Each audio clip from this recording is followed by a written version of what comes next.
The storm had been screaming for 3 days. Commander Elias Vance sat alone in his small research station, listening to the wind howl like a dying animal outside the metal walls. The temperature had dropped to minus 190 degrees. Nothing could survive out there. Nothing should even try. Elias was 42 years old, and he had spent the last 12 years on this frozen moon called Kepler 442b. He was a scientist, sent here by Earth's government to study the strange minerals beneath the ice. But really, he was hiding. Hiding from memories. Hiding from the war that had taken everything from him. The Dralith had come to Earth 40 years ago. They were dragon folk, tall and proud, with scales that glowed like fire and wings that could carry them through space itself. They called themselves the Masters of the Galaxy. They looked at humans the way humans looked at insects. Small, weak, useful only for work. Earth had fought back, of course. Humans always fought back. But the Dralith were too strong, too advanced. They put a blockade around Earth. They took humans to work in their mines on distant moons. They broke families apart like they were breaking bread. Elias had lost his brother Marcus in those mines. He had been only 19 years old. A boy, really.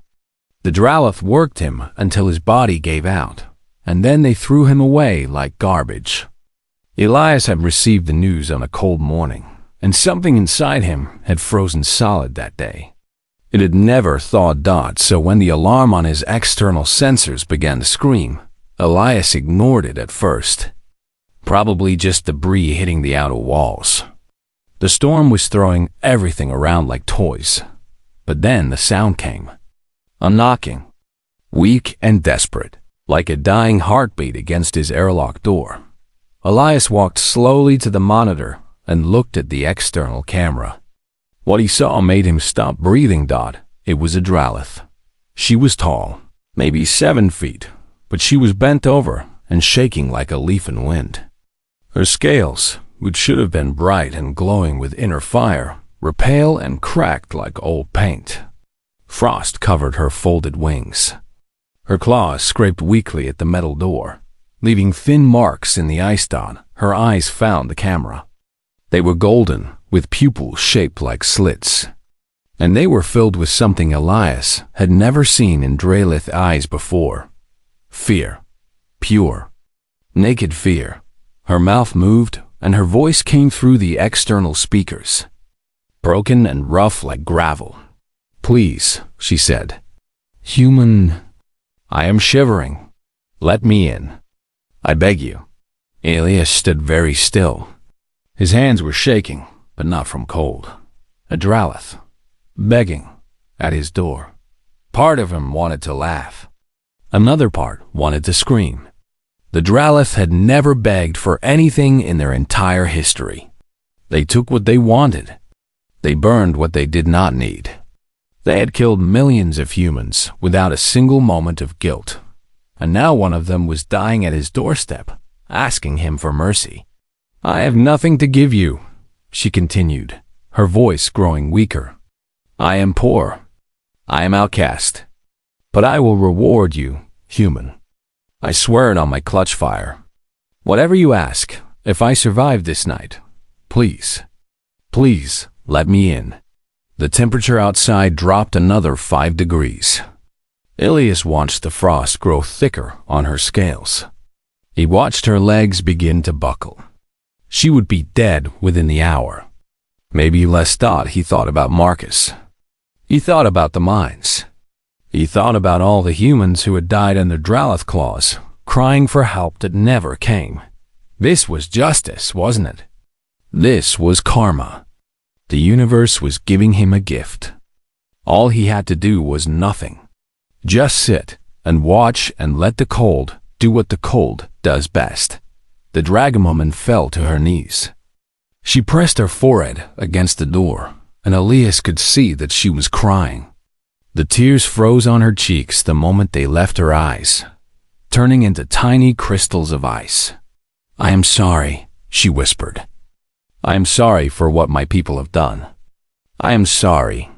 Something cracked inside Elias, not his hatred. That was still there, burning like a coal in his chest. But something else cracked. Something older. Something his mother had taught him when he was young, before the Dralith came, before the world turned cruel. She used to say that kindness was not about feelings. Kindness was a choice. You could hate someone with every part of your heart and still choose to help them. That was what made it meaningful. Anyone could be nice to friends. Only the strong could be kind to enemies.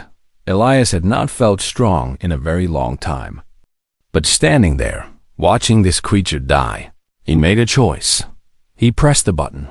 The airlock opened with a hiss of escaping air. The cold rushed in like a living thing, biting at his skin through his thermal suit. The Dragonwoman looked up, her eyes wide with shock, as if she could not believe what was happening. Elias reached down and grabbed her arm. Her scales were ice cold, colder than anything he had ever touched. He dragged her inside, his muscles screaming with effort, and slammed the door shut behind them. She collapsed on the floor of the airlock, shaking so hard that her scales rattled against the metal. Elias stood over her, breathing hard, his heart pounding like a drum. "Thank you," she whispered. "Thank you, human. Thank you." "Don't thank me yet," Elias said. His voice was rough and cold. "You're not safe.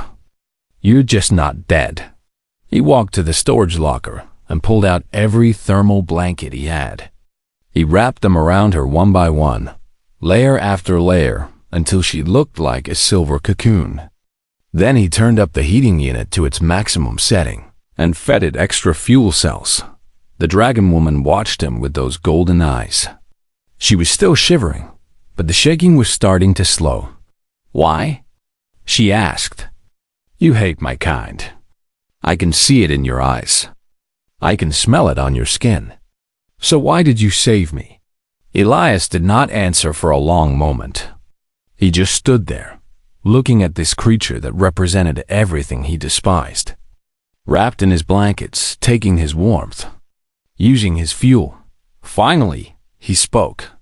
"Because if I let you die out there," he said slowly, "I become exactly what your people think we are. Animals, monsters, incapable of mercy." He met her eyes, and his gaze was hard as stone. "And because someone has to be better first. Someone has to break the cycle. Might as well be me." The Dragonwoman stared at him as if he had spoken in a language she had never heard before. As if the words themselves were impossible, like fire that did not burn or ice that did not freeze. Outside, the storm continued to scream. But inside the small station, something had changed. Something had begun. Neither of them knew it yet, but this moment would change everything. Her name was Sirithis, and she was dying from more than cold.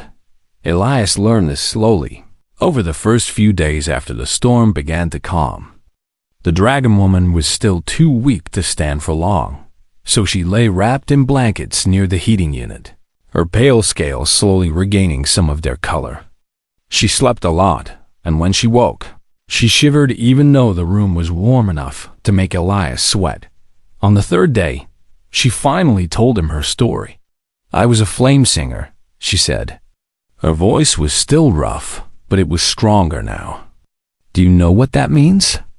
Elias shook his head. He was sitting across the room, keeping his distance. He had saved her life, but he did not trust her. He did not think he ever would. "A flame singer is a priestess of the highest order," Sirithis explained. "We keep the sacred fires. We speak the old words. We guide the hegemony in matters of spirit and law." She paused, and something dark crossed her face. "We also decide which species are worthy of life and which must be cleansed." Elias felt his jaw tighten. "Cleansed. Destroyed," Sirithis said quietly. "Wiped from existence. It is considered a mercy, quick and complete, rather than slow suffering." She looked away from him. "I believed it once. I was taught from birth that the Dralith were the chosen ones, that other species existed only to serve us or to die. It was not cruelty in our eyes. It was simply the natural order. And then, Elias asked. His voice was cold, but he was listening. And then I was sent to observe a human colony marked for cleansing, Sirithis said. A mining world on the edge of Dralith space. 3,000 humans. Men, women, children. She closed her eyes. I was supposed to confirm that they were beyond saving, that they had no value, that their removal would benefit the galaxy. She fell silent for a long moment. When she spoke again, her voice was barely a whisper. I watched a human mother give her last piece of bread to her child. She was starving, dying, but she smiled as she handed it over, as if there was nothing in the universe she would rather do. Sirithis opened her eyes and looked at Elias. My people would never do that. We fight for survival. We take what we need. We do not give. So, what happened? Elias asked. I went back to the council and told them the colony should be spared, Sirithis said. I told them that humans had value, that they had something we did not understand, something we could learn from. She laughed bitterly. They called me corrupted, diseased. They said I had been infected by human weakness. She pulled the blanket away from her chest, revealing a large, ugly scar that cut across her scales. The skin around it was dark and dead-looking, like burned meat. They removed my heat core, she said. Every Dralith has one. It is an organ inside our chest that generates fire, that keeps us warm, that gives our scales their glow. Without it, she touched the scar gently. I cannot make my own heat anymore. I am cold-blooded now. Truly cold-blooded. To my people, this is worse than death. I am cursed, unclean, an abomination. Elias stared at the scar. He had not known that such a thing was possible. He had always thought the Dralith were invincible, untouchable, perfect in their cruelty. But here was proof that they could be broken, just like anyone else. They cast me out into the void, Sirithis continued. No ship, no supplies. Just my wings and my shame. I flew for weeks, searching for any place that might take me in. But no one would help a fallen flame singer. Not the Dralith, not the other species of the hegemony. I was nothing. Less than nothing. She looked at Elias with those golden eyes, and for the first time, he saw something human in them. Pain, loneliness, despair. I landed on this moon because I had no choice, she said. The storm caught me before I could find shelter. I thought I was going to die. I was ready to die. And then, you opened the door. Elias said nothing. He stood up and walked to the small kitchen area. He heated a container of nutrient broth and brought it back to her. She took it with shaking hands and drank slowly. I still hate your kind, Elias said finally. What you did to my people. What you did to my brother. His voice cracked slightly on the last word, but he kept going. Part of me wishes I had left you out there. Part of me thinks you deserve everything that happened to you. Sirithis nodded slowly. You are right to feel that way. I deserve your hatred. My people have earned it 1,000 times over. But, Elias continued, my mother used to tell me that hatred is like drinking poison and hoping the other person dies. It only destroys the one who holds it. He sat down across from her again. I don't want to be destroyed. I've spent 12 years on this frozen rock, hiding from the world, hiding from my own anger. I'm tired. Sirithis studied him carefully. You are very strange, human. My people would call you weak for helping me. They would say you are foolish to waste resources on an enemy. Maybe I am, Elias said. But back on Earth, we have a saying. The measure of a civilization is how it treats its most vulnerable. I figure that applies to individuals too. Sirithis was quiet for a long moment. She finished the broth and set the container down carefully. "I promised you a reward," she said.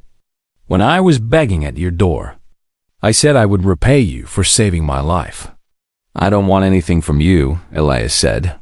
"I know," Sirithis replied. "That is precisely why you deserve something." She leaned forward, her eyes intense. "I have nothing of value anymore. No wealth, no power, no status. But I do have knowledge. Years of knowledge from my time as a flame singer. Secrets that the hegemony guards very carefully." Elias felt something stir in his chest. Something that had been dead for a long time. What kind of secrets? Navigation codes. Patrol patterns. The locations of hidden human prison colonies that official records say do not exist. Sirithis held his gaze. There are still 30,000 humans in those colonies, working and dying for the glory of the hegemony. I know where every single one of them is. Elias stopped breathing. "This is all I have left," Sirithis said softly. "The only thing of value I can give you. The truth." She reached out and took his hand. Her scales were still cold, but there was something warm in her touch. "Will you accept the reward of a poor Dragonwoman?" Elias looked at their joined hands. Dragon and human. Oppressor and oppressed. Enemy and something else. Something new. "Yes," he said. "I'll accept." Outside, the storm continued to fade. And inside the small station, a partnership was being born that would shake the foundations of the galaxy. The blizzard season on Kepler 442b lasted for 8 weeks. For 8 weeks, Elias and Sirithis were trapped together in the small research station, unable to leave, unable to escape each other. At first, they kept their distance. Elias worked on his equipment and his research. Sirithis rested and healed, wrapped in blankets near the heating unit that had become her constant companion. They spoke only when necessary, and even then, their words were careful and measured. But slowly, as the days passed, something began to change. It started with small things. Elias noticed that Sirithis was trying to help around the station, even though she was still weak. She cleaned the dishes after meals. She organized the storage containers. She even tried to fix a broken sensor panel, though her large clawed hands were not made for such delicate work. "You don't have to do that," Elias said one evening, watching her struggle with a small screwdriver. "I know," Sirithis replied, "but I cannot just sit and take without giving anything back. It feels wrong." Elias said nothing, but something shifted in his chest. He had expected her to act like the Dralith he knew from stories, proud and demanding and cruel. But Sirithis was different. She was humble in a way that seemed genuine, not forced. She was grateful for everything, even the smallest kindnesses. 1 week into their forced cohabitation, Elias began teaching her how to cook human food. It was practical at first, since she needed to eat but did not know how to use his equipment. But soon, it became something more. They stood side by side in the tiny kitchen, and Elias showed her how to prepare vegetable soup and protein cakes and something he called almost bread that was made from processed grain. "This is strange," Sirithis said, tasting the soup carefully. "My people do not prepare food like this. We eat meat raw, usually. The fire inside us cooks it as we swallow." "Sounds convenient," Elias said. It was, Sirithis agreed. She touched her chest, where the scar was hidden beneath her blanket. "Now I must learn new ways." Elias found himself feeling sorry for her. He did not want to feel sorry for her. She was Dralith. She had been part of a system that had destroyed millions of lives, including his brothers. But watching her struggle with simple tasks, watching her shiver even in a warm room, watching her try so hard to be useful, it was difficult to hold on to pure hatred. 2 weeks in, Elias discovered something surprising.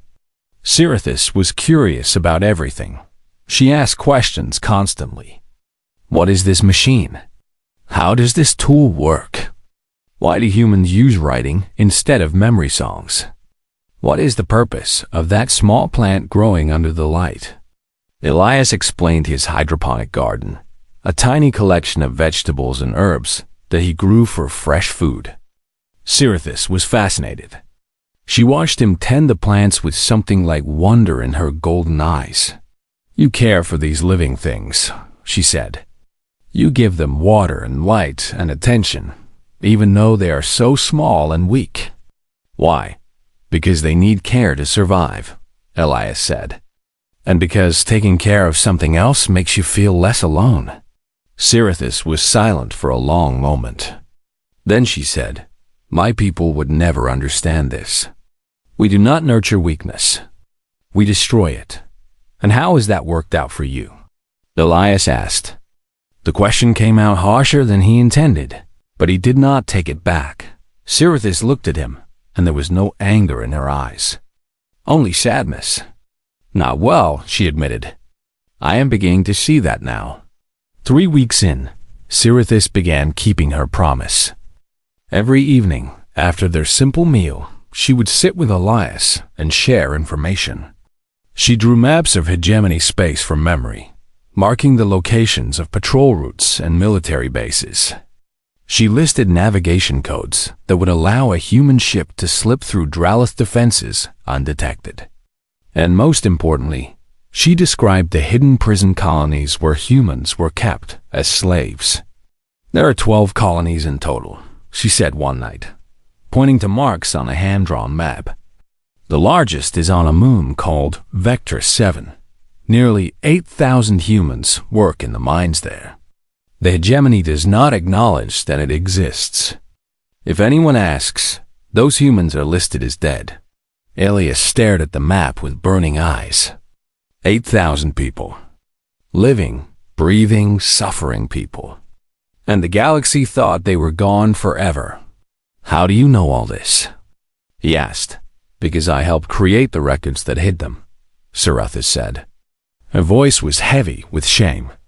As a flame singer, I was responsible for deciding which populations deserve cleansing and which could be kept for labor. I wrote the words that erased those humans from history. She looked at him. I cannot undo what I have done, but I can tell you the truth. I can give you the power to save them. Elias did not know what to say. The information she was giving him was worth more than gold, more than weapons, more than anything he had ever possessed. With this knowledge, Earth's resistance could plan rescue missions. They could free thousands of people who had been given up for dead. Why are you doing this? He asked finally. You could have kept these secrets. You could have bargained with them, used them to buy your way back into the hegemony's good graces. Sirithis shook her head. I do not want their good graces anymore. I do not want to be part of a civilization that burns its conscience to stay warm. She met his eyes.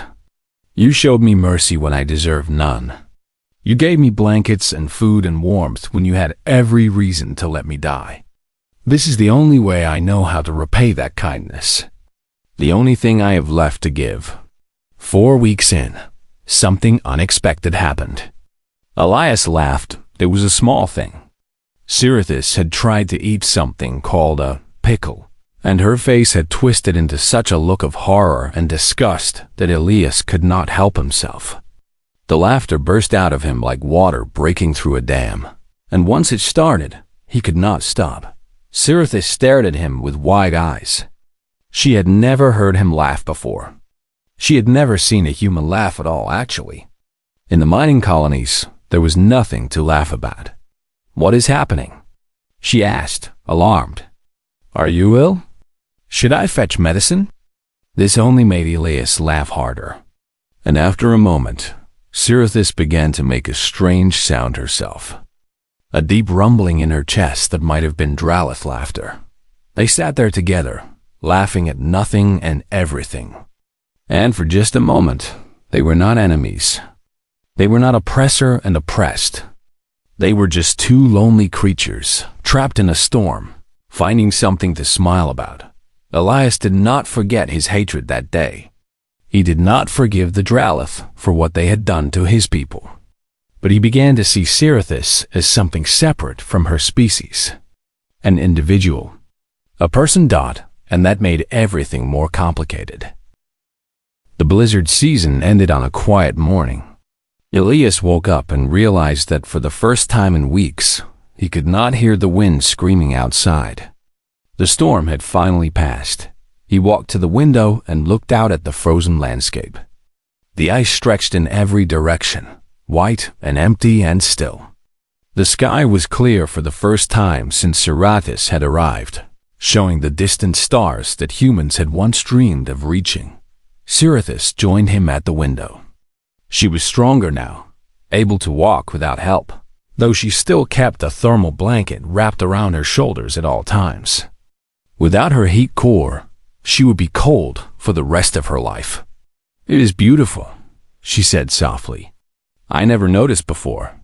When I had my fire, I did not pay attention to such things. Now I see things differently." Elias nodded. He understood what she meant. Suffering had a way of opening your eyes to beauty you had always ignored. They stood in silence for a few minutes, watching the starlight dance on the ice. It was peaceful, almost perfect, and then the alarm began to scream. Elias ran to his sensor panel, his heart pounding. The screen showed a ship entering orbit above the moon. A large ship. A warship. Draelitizine. "They found me," Sirithis whispered. Her face had gone pale, her scales losing what little color they had regained. "I did not think. I hoped." Elias was already checking his readings. The warship was powering up its weapon systems. It was scanning the surface, searching for life signs. Searching for them. "They're not here to rescue you," Elias said. His voice was flat and cold. "Are they?" Sirithis shook her head slowly. "A rogue flame singer cannot be allowed to survive. I know too many secrets. And now that I have spent time with a human," she looked at him with fear in her golden eyes, "they will kill us both. You for sheltering me, and me for allowing myself to be sheltered." Elias felt something cold settle in his stomach. He had known this moment might come. He had prepared for it in his own way. But now that it was here, now that death was hanging above them in the black sky, he felt strangely calm. "You need to hide," Sirithis said urgently. She grabbed his arm with her clawed hand. "There are caves in the ice. I saw them when I was searching for shelter. If you go now, if you run—" "I'm not running," Elias said. "You must." Sirithis insisted. "They do not know a human is here yet. If they find you with me, they will make your death slow and painful. They will want to send a message. But if you hide, if you wait until they leave—" "They won't leave until you're dead," Elias said quietly. "And even if they did, what would be the point? I'd just be alone again, hiding from the universe on a frozen rock." He shook his head. "I'm done hiding." He walked to his communication console and began typing rapidly. Sirithis watched him with confusion. "What are you doing?" "Something I've been doing for the past 3 weeks," Elias said. He did not look up from the screen. "Ever since you started sharing information with me, I've been sending encrypted data bursts. Bounced through 17 different relay stations to hide the source. Everything you told me, every map, every code, every prison location. It's all been transmitted to Earth's resistance network." Sirithis stared at him. Her mouth opened, then closed, then opened again.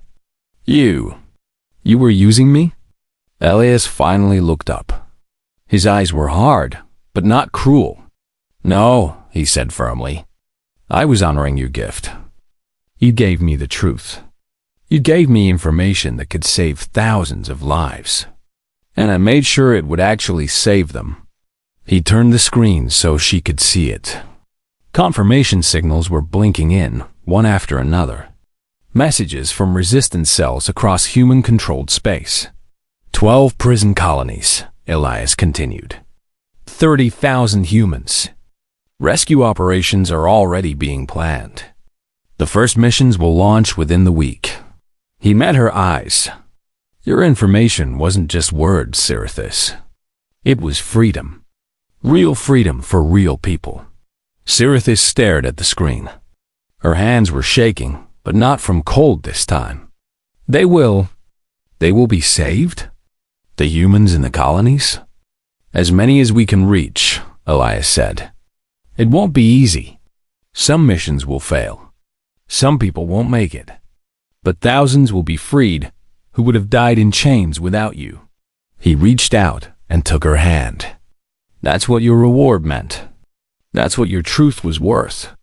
A targeting alarm screamed through the station. The warship above had locked its weapons onto their location. Sirithis looked at the ceiling as if she could see through it to the ship above. They will fire soon. We have minutes, perhaps less. I know, Elias said. He was still holding her hand. But here's the thing about humans that your people never understood.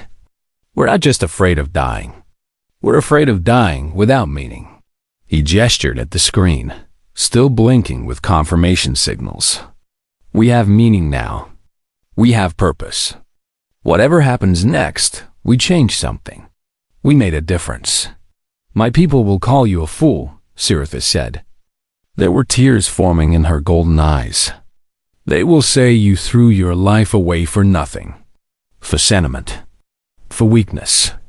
And your people will be wrong, Elias replied. Because this moment, right here, is going to spread. The story of what we did. A human and a Dragonwoman working together. Choosing mercy over revenge. Choosing hope over hate. That story will travel. And stories are harder to kill than people. The station shook as a warning shot hit the ice nearby. They were out of time. Sirithis looked at Elias, and something in her face changed. The fear was still there, but it was mixed with something else now. Something that looked almost like peace.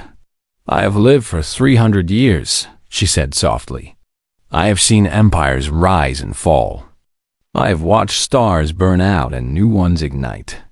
But I have never felt what I feel right now. What's that? Elias asked. Warmth, Sirithis said. She placed her hand over her chest, over the ugly scar where her heat core used to be. Not from fire.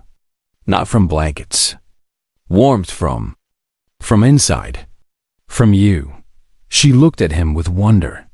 I did not know such a thing was possible. Elias squeezed her hand. That's called hope, he said. It's a human specialty. The station shook again, harder this time. The killing shot was coming. They both knew it, but before the final blow could fall, something happened that neither of them expected. The sensors began screaming again, but this time, they were showing multiple new contacts. Ships emerging from faster-than-light travel, one after another, filling the sky above the frozen moon. Human ships. Elias stared at the screen in disbelief. That's impossible. The Resistance doesn't have ships this far out. They couldn't have gotten here this fast. They could, Sirithis said slowly, if they were already on their way. If someone had told them where to look. The communication system crackled to life, and a voice filled the station. A human voice, rough and strong and alive. Commander Elias Vance, this is the Resistance carrier Unbroken Spirit. We received your transmissions. All of them. We're here to bring you home. Elias could not speak. His throat had closed up completely. And to the Dralith, known as Sirithis, the voice continued. Your information has already saved lives. The first rescue mission hit Vector 7 6 hours ago. 2,000 humans are free tonight because of you. A pause. Whatever you were before, you're a friend now. Welcome to the fight. Sirithis was crying openly now, her frozen tears sparkling like diamonds on her pale scales. She looked at Elias, and he looked at her, and they both began to laugh and cry at the same time. Above them, the Dralith warship hesitated, suddenly outnumbered and outmaneuvered by ships that should not have been there. The universe had just changed, and it had started with a cold night, a desperate knock, and a choice to open the door. The Dralith warship did not fire. It could not fire. In the space of minutes, it had gone from hunter to hunted, surrounded by human vessels that had appeared from nowhere. But the true shock came when a final ship emerged from faster-than-light travel. This one was not human. Its design was Dralith, elegant and deadly, with wings of metal that spread like a great dragon soaring through the void. And it was broadcasting on a frequency that Sirithis recognized immediately. "That signal," she whispered, gripping Elias's arm. "That is a flame singer frequency. Only those of my former order know how to use it." The communication system crackled again, and a new voice filled the station. This one was not human. It was Dralith, deep and resonant like thunder rolling across mountains. "This is the free flame," the voice announced. "We are Dralith who reject the hegemony's cruelty. We have watched from the shadows for many years. We have waited for a sign that change was possible." Elias and Sirithis looked at each other in disbelief.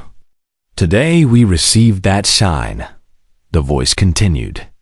"We received word that a fallen flame singer named Sirithis gave her secrets to a human. We received word that a human named Elias Vance saved her life when he had every reason to let her die. We received word that enemies became allies, but hatred gave way to hope." The Dralith warship began to move backward, retreating slowly from the gathered fleet. It was alone now, facing ships from two species that should have been fighting each other. "The hegemony taught us that humans were animals," the voice declared. "That they were weak, primitive, unworthy of respect. But animals do not give their warmth to dying enemies. Animals do not keep promises made by the poor and desperate. What the human Elias Vance did for our sister Sirithis. This is not weakness. This is strength. The kind of strength that can change the galaxy." Elias was shaking. He had not expected this. He had expected to die today, alone on a frozen moon, as a small footnote in a war that humanity was losing. Instead, he was watching something impossible unfold before his eyes. "We are the free flame," the voice repeated. "And from this day forward, we stand with humanity, not as masters and servants, not as predators and prey, but as equals, as allies, as friends." The Dralith warship turned and fled, jumping to faster-than-light travel and disappearing into the black void. It would carry news back to the hegemony, news that everything was about to change. Within the hour, Elias and Sirithis were aboard the Unbroken Spirit, surrounded by human soldiers who looked at the Dragonwoman with curiosity rather than fear. The ship was old and patched together from stolen parts, but it was warm and alive and filled with people who had not given up. The captain was a woman named Sarah Chen, scarred and gray-haired and fierce. She walked up to Sirithis and studied her for a long moment. "You're the one who gave us the prison locations," Sarah said. It was not a question. Sirithis bowed her head. "I am, though I deserve no thanks. I helped create those prisons. I helped fill them with your people." Sarah nodded slowly. "Yeah, you did. And if you'd come to us 6 months ago, I might have put a bullet in your skull." She reached out and placed a hand on Sirithis' shoulder. "But today, because of you, my husband is free. 20 years in the mines on Vector 7, and today he breathed fresh air for the first time." Her voice cracked slightly. "So I'm choosing to let the past be the past. Welcome aboard." Sirithis could not speak. She just nodded, her golden eyes shining with tears that would not fall. Over the next few days, the full scope of what had happened became clear. The information Cerithis had shared, transmitted by Elias through his hidden relay network, had reached every corner of human-controlled space. Rescue missions were launching on all 12 prison colonies. The hegemony was scrambling to respond, but they were too slow. Thousands of humans were being freed. And the Free Flame, the secret movement of Dralith who rejected their empire's cruelty, were emerging from hiding across the galaxy. They had been waiting for years, afraid to act alone, afraid that they were the only ones who saw the truth. Now, they had proof that they were not alone. Proof that change was possible. On the fourth day, Elias found Cerithis standing at a viewport, watching the stars drift past. She was still wrapped in a thermal blanket, still shivering slightly from the cold that would never leave her. But there was something different about her now. Something lighter. "You're thinking deep thoughts," Elias said, joining her at the window. "I am thinking about fire," Cerithis replied. "When the hegemony took my heat core, I thought I would never be warm again. I thought I had lost the only fire I would ever have." She turned to look at him. "But I was wrong. How so?" Cerithis placed her hand over her chest, over the scar. "The fire inside me is gone. The physical warmth that my people depend on. I will never have that again. But I have found something else. Something that burns in a different way." Elias waited. "You saved my life when you should have let me die," Cerithis said softly. "You showed me kindness when I deserved none. You trusted me with your secrets, and you made my secrets mean something." She reached out and took his hand. Her scales were cold, as always, but Elias did not pull away. "You gave me hope, Elias Vance, and hope burns brighter than any fire I ever carried." Elias squeezed her hand. "My mother used to say that kindness is not about feelings. It's a choice. You can hate someone and still choose to help them.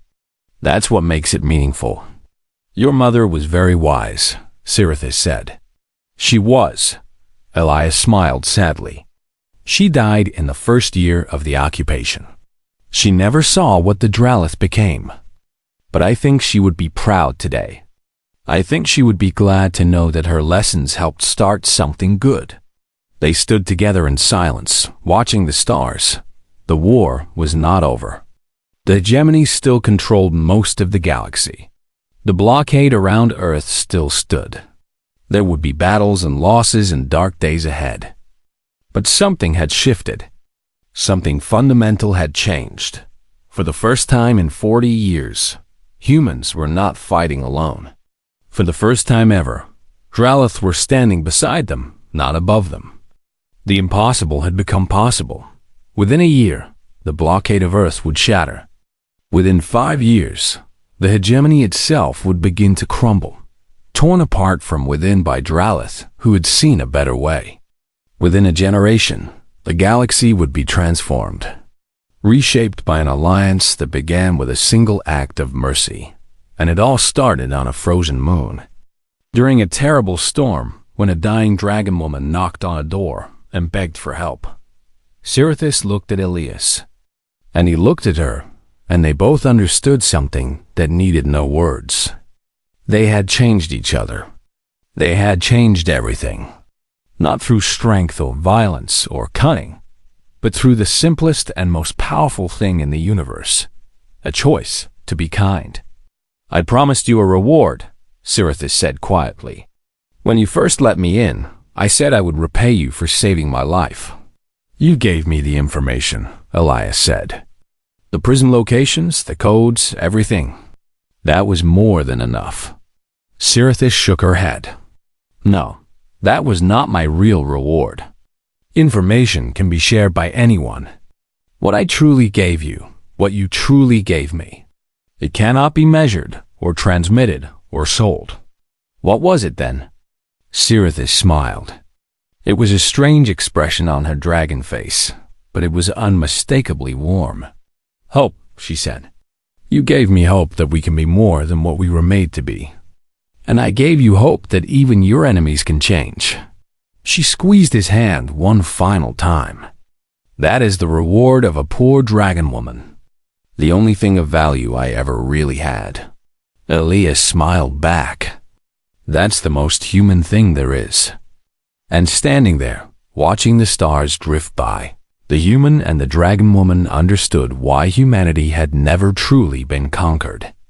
It was not because they were stronger or smarter or more numerous than their oppressors. It was because they simply refused to stop being kind, even to their enemies. Even when it hurt. Even when it seemed foolish and weak and pointless. That stubborn, irrational kindness was their greatest weapon. And in the end, it was the fire that would change the galaxy.